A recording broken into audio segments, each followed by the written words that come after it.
Sir वक्फ board को लेकर काफ़ी चर्चा चल रहा है, तो ये वक्फ बोर्ड या वक्फ क्या है असल में, थोड़ा हमारे व्यूवर्स को आप समझाइए, आप इतिहास से जानते हैं। देखिए, वक्फ के मतलब समझिए कि क्या होता है। जो चीज अल्लाह के नाम में कर दी जाए वह वक्फ है। अच्छा।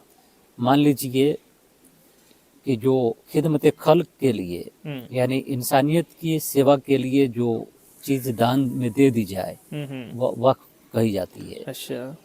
भारत की सोसाइटी में जो यहाँ के दबे कुचले वर्ग था, जो यहाँ की लोअर क्लास थी, उन्हें तो जमीन का हक था ही नहीं। अच्छा। जमीन का राइट नहीं था। अब हमसे नाराज हो सकते हैं या हिंदी अखबारों को पढ़ के खुश हो सकते हैं कि वक्फ का बुरा दिन आ रहा है, लेकिन याद रखिए वक्फ सोशल जस्टिस का कंसेप्ट है, सामाजिक न्याय का।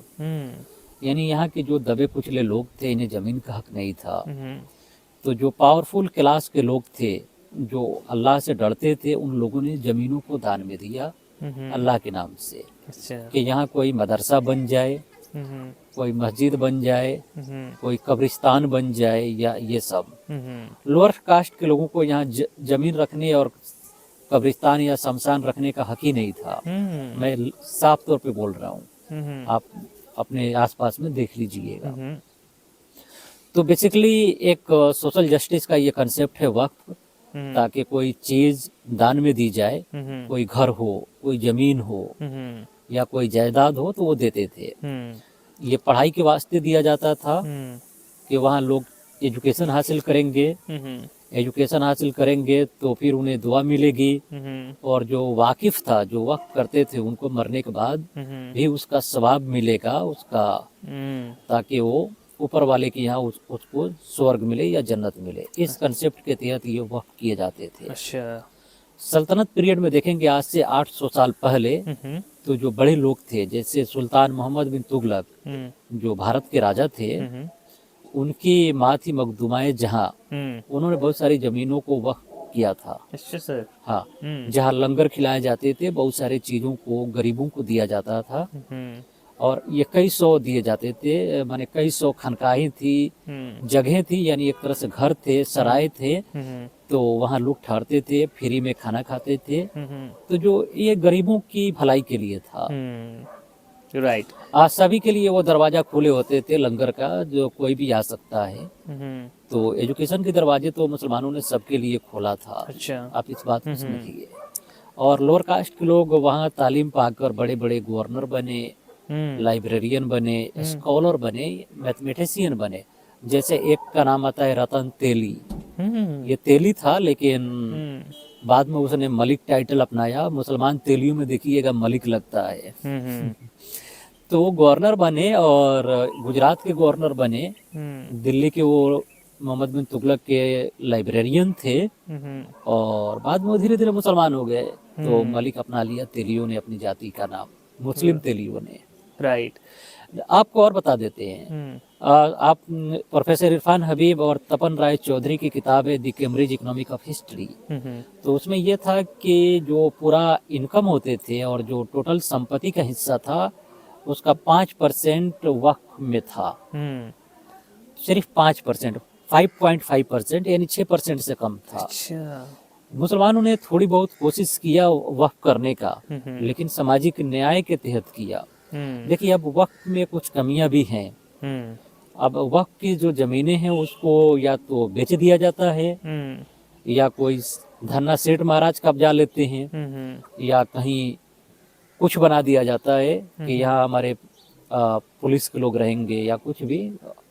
तो आप समझ रहे हैं ना, या कहीं कब्जा के कोई किसी कुछ भी बना दिया जाता है, कुछ बना बना लिया। आपको बता दें कि 1857 में जब दिल्ली में बहादुर शाह जफर की हार हुई, तो अंग्रेज मुसलमानों से खासे नाराज थे, उन्होंने बहुत पिटाई की मुसलमानों की। अच्छा। तो कहा जाता है कि रस्सी जल गई लेकिन ऐठन नहीं गई। अंग्रेजों ने कहा कि दिल्ली में तुम्हारी बहुत बड़ी बड़ी वक्फ की जमीनें हैं, हमारी विक्टोरिया माता की जय लगाओ और हमसे दोस्ती कर लो। तो कनॉट पैलेस की जो बहुत सारी इलाके हैं, और जो दिल्ली में बहुत बड़े बड़े जगह हैं, मैं नाम बताने से आपको थोड़ा डरता हूँ, लेकिन लगभग आधी दिल्ली जो है नई दिल्ली की, वो सारे वक्त की जमीनें थी। तो अंग्रेजों ने कहा कि विक्टोरिया माता की जय लगाओ, हमसे दोस्ती करो, तो ये सब जमीनें तुम्हें दे देंगे, वापस दे देंगे। लेकिन मुसलमानों ने नहीं माना, रस्सी जल गई, अठन नहीं गई, तो अंग्रेजों ने नहीं दिया। अच्छा। सिर्फ उन्हीं जमीनों को दिया जो कब्र कब्रिस्तान थे, मजार थे, दरगाह थे, उसको अंग्रेजों ने दया करके दे दिया। अच्छा। बाकी जमीनों को, कीमती जमीनों को कब्जा लिया। अच्छा। अब वक्त की जमीनें रह कहाँ गई है? आप अखबारों में पढ़ते होंगे कि वक्त की जमीनों पे कभी डीडीए के महाराज बुलडोजर लेके पहुंच जाते हैं, या कभी कोई सरफिरे जाता है और अपना गाड़ी से ही कोई मजार उखाड़ देता है। और सटारिकल वे में कह रहे हैं, लेकिन काफी सच्चाई है। या कब्रिस्तान को ही उखाड़ के कोई घर खड़ा कर दिया जाता है।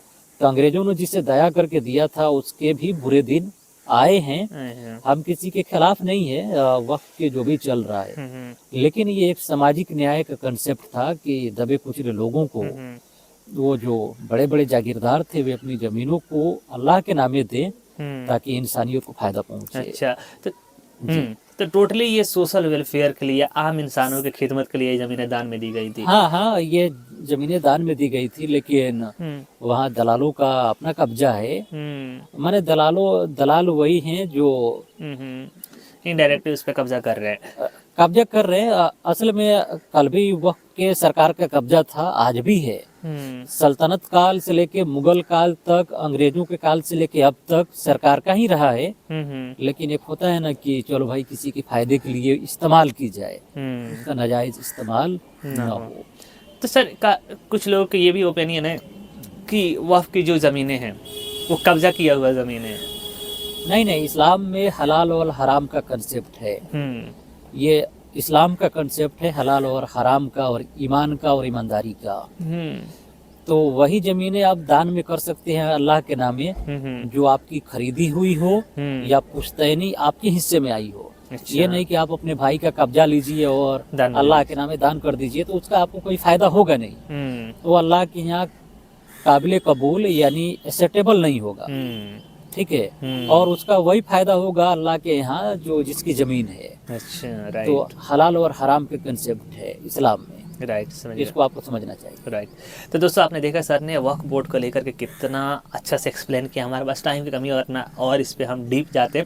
मैं उम्मीद करता हूँ कि आपको ये वीडियो अच्छा लगा होगा। इसी तरह करना है आप और इन्हीं की वीडियोस देखने के लिए हमारे चैनल को जरूर सब्सक्राइब कीजिएगा और इस वीडियो को ज़्यादा से ज़्यादा शेयर कीजिएगा। Thank you so much. Thank you sir. Welcome. अच्छा, एक और बात बता दें, सुल्तानों या मुगल बादशाहों ने मंदिरों के बहुत सारे जमीनें दान की। अच्छा। तो ये न्यास बोर्ड के तहत आता है या जो भी है, आप इसको देखिएगा। हजारों हजार बीघा जमीन मंदिरों को दिया गया दान, बिहार में, यूपी में, तमिलनाडु में, कर्नाटक में, न जाने कहाँ कहाँ, आप उम्मीद नहीं कर सकते। राइट। तो इस पर हम अलग से एक नया एपिसोड बना देंगे।